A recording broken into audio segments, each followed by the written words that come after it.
In this house in Gladstone Avenue, Feltham, lived a boy from colonial Zanzibar called Farrokh Bulsara. Farrokh dreamt of stardom, and he made his name as Freddie Mercury. Someone still loves you. Queen became one of the best-selling bands of all time, with Freddie arguably the finest frontman in pop history. Equally notorious were his rock star excesses, where he would jumbo jet guests into his parties. As a youngster, his relationship with the jet set was a little different, living here, right under the flight path to Heathrow. Heathrow's where the Bulsaras flew in to escape from the 1964 uprising in Zanzibar. Like many an immigrant mother, Jer Bulsara came with nothing but hope. It was very hard in the beginning, and I had told my children it's not going to be easy, we all have to work together, but they did agree and they did listen. I just wanted Freddie to become a lawyer or an accountant or something like that. But Freddie didn't share his mum's dream of a white-collar life. After hearing Jimi Hendrix, he wanted rock and roll as a day job.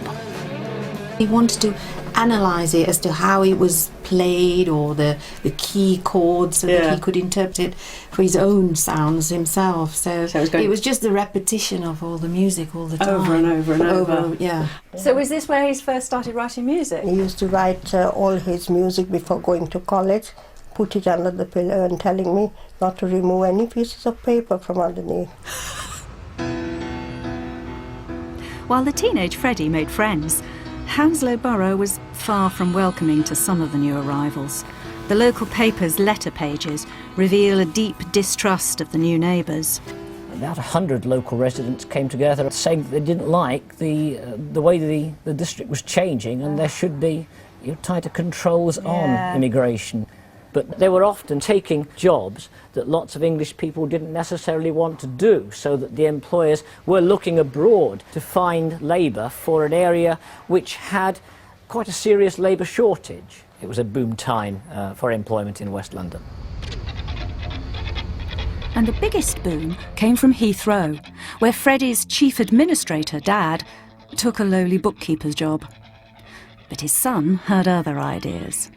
He went to art school, met new friends Brian May and Roger Taylor, and opened a stall in Kensington Market. Brian used to go, "What are you doing with all that old tat?" And Freddie would go, "This is an exquisite Edwardian scarf."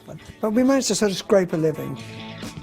And when the lead singer dropped out of Roger's band, Freddie was eager to fill his boots.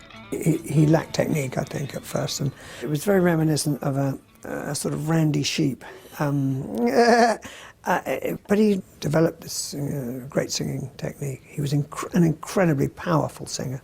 I see a little silhouette of a man.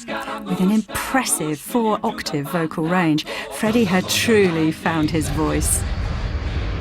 Hounslow's immigrants were making theirs heard too, demanding better pay and conditions. In 1975, they led their first strike at Heathrow Airport. And their voices grew stronger. 30 years later, strikes by a Heathrow catering staff won a better deal for the Asian workforce. Farrokh Bulsara, meanwhile, had become one of the greatest rock singers of all time. It was all music all the time, nothing else. Why didn't he go for studies, I used to tell him. But I think he's done better now, don't you? These are the days of our lives. Freddie died of AIDS at just 45. His musical legacy will be around for a long time.